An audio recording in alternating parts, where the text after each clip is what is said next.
Matt Slater. We're at the conference called Future Perfect, and the year is 2012. And please tell me a little bit, who are you? Well, I'm a software engineer and a full-time volunteer for an organisation called Community Forge. And I'm homeless, and I give myself completely fully to my work, which is making accounting systems for communities in a social networking platform called Drupal. Being homeless, it means I don't have to pay any rent, my expenses are very low, and I'm able to travel around and visit my friends and allies. And that's what I'm doing in Future Perfect as well. Some of the costs were paid, I had a reason to be here, so here I am. And what is your purpose? What do you wish to accomplish? I think I want what everybody else wants, which according to the Buddha was to be happy. Yeah. But there are some indirect ways of getting there, and I find it very difficult to sit and be happy knowing about suffering, a perpetual suffering going on all around the world. So I've tried to be strategic in addressing the suffering, and as I said, to give myself fully to that. Because I realise it doesn't really matter what you do in life, it's how you do it. Yeah.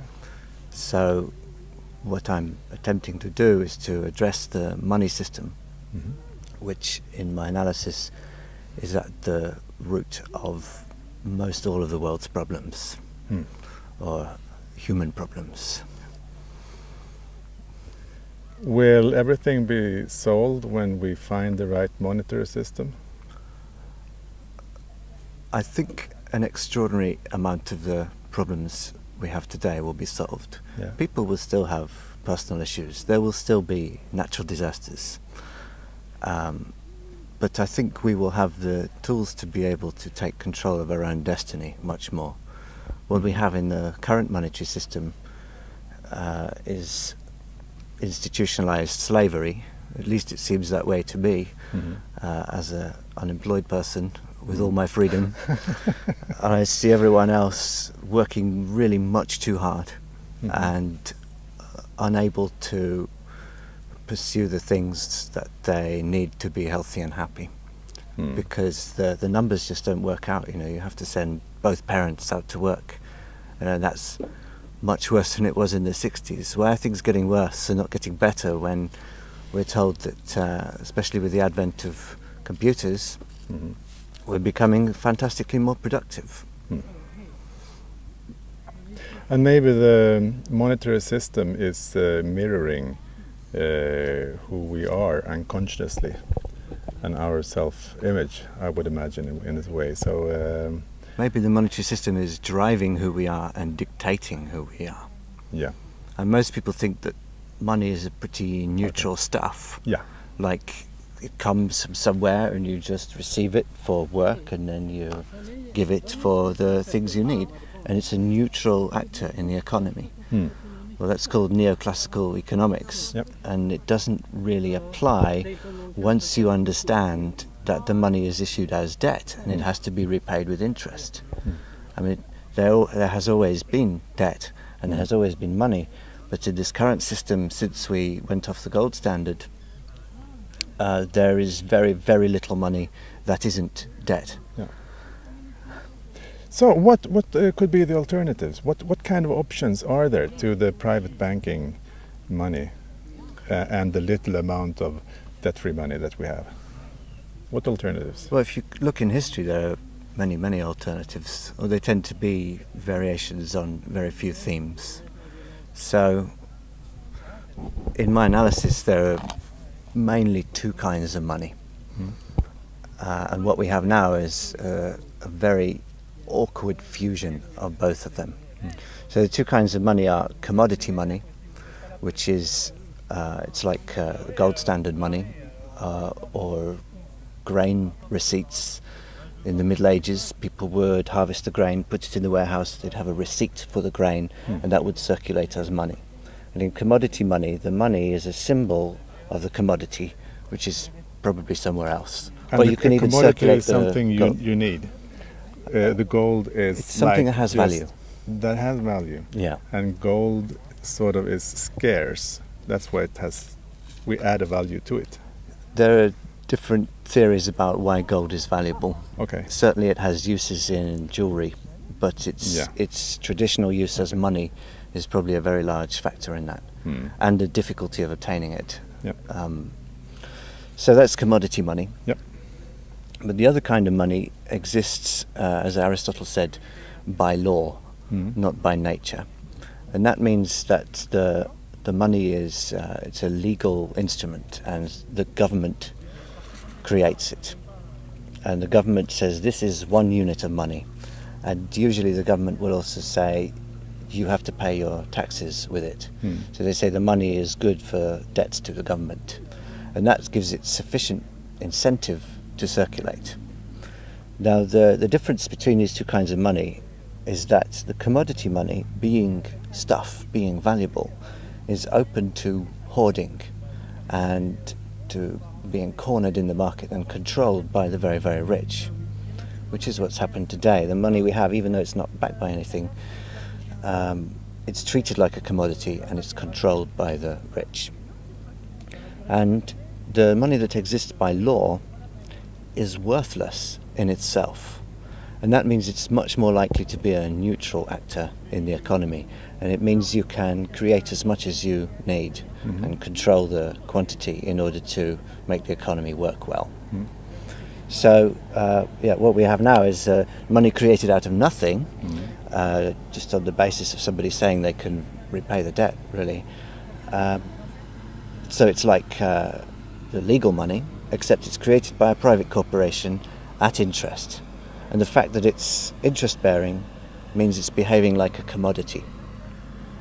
So we have this very strange mix, but it works out very well very badly for the 99%. So money can be either backed by something, or it can have no backing at all and just be accepted as a means of exchange. Yeah, and both designs can work. The important thing is the governance. Who's in charge of the system? Who's making profits hand over fist from issuing the money? Because you can run really any kind of money system you want. They work in different ways. But what we have now is banking corporations ramming money into the economy and then collecting it back with interest. And there's really no limit to how much they can issue. And the more they issue, the more profit they get in the form of interest. And there's no governing mechanism. They actually have to issue more money in an exponential increasing way in order for the system to appear stable, right? That's called perpetual growth, yeah. Because we have to pay the money back with interest. Where does the interest come from? Yeah. So they have to issue more money to enable us to pay back the old debts with interest. And we have to be the debt takers in order for the money to... Yes. And use the money in a way that makes other people more interested in taking their loans and so forth. Yes, and we have to work and be productive in the economy. What kind of quality of a monetary system would not require this kind of perpetual increase? Well, if you could issue the money interest-free, that's the obvious way. And there's a Positive Money there, here at this festival. Yeah. They're going around the UK advocating for a government-supplied interest-free money system. So that's one way that it could work in a more sustainable way that benefits the 99%. So it would be the government in some part of the government, probably free from the political influence. Well, lots of people believe that the money we have now is issued by the government and it's subject to the election cycle, and the government can't manage money and things like that. But actually, if the government was managing the money, it would be a lot better than if the rapacious corporations were managing the money purely for profit. But it's not only the government or the corporations that can run a money system. What I'm doing in my work is saying to communities, Yeah, You local you solutions. can invent your own medium of exchange. Yeah. All you have to do is agree amongst yourselves to honour it. Hmm. And then you can bring the governance back to the community level where people feel involved and where they can take responsibility for the decisions made with the money system.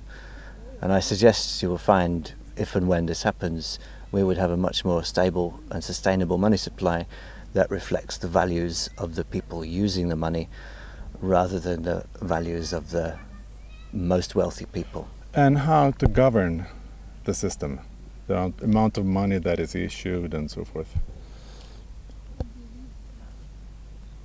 Money needs to be governed just like everything else needs to be governed. So whatever systems you have in your local community to make decisions, you want to bring the money questions under that. And the money questions are things like, how much credit shall we issue? Or how much money shall we issue? If you want to charge interest rates on lending rather than the creation of money, you want to be able to fix those as well. What's the maximum credit that people might be allowed, and how do you calculate that?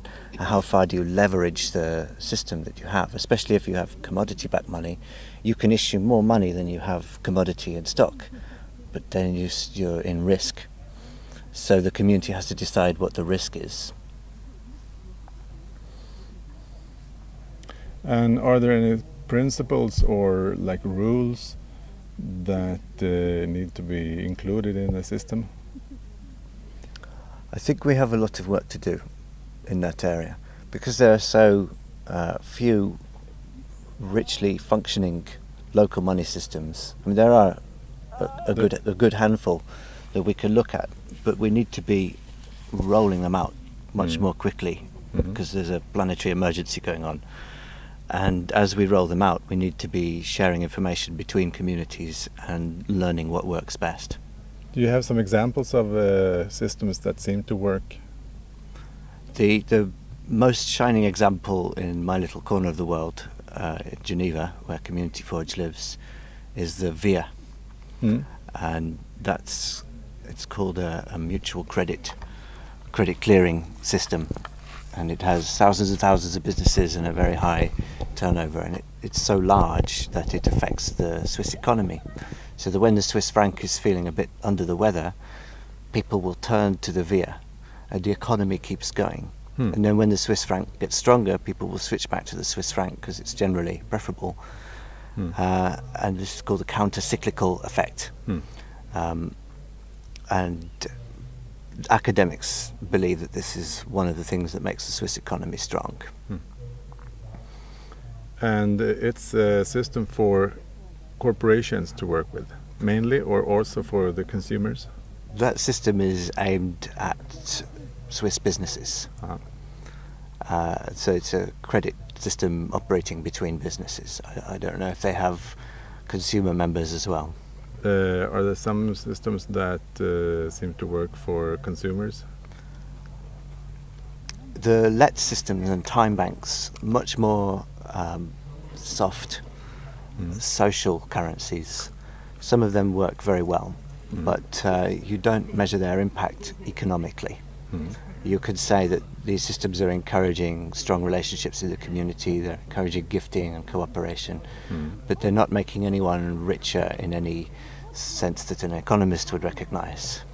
No, but still they could be working to make people trust and, Yes. and cooperate. They're very valuable. Yeah. And they provide a prototype for more economic systems as well, because you have people who are mentally prepared. So it is a issue of maturing as an individual in order to shift from the present thinking, right? I think the whole species has to do some maturing.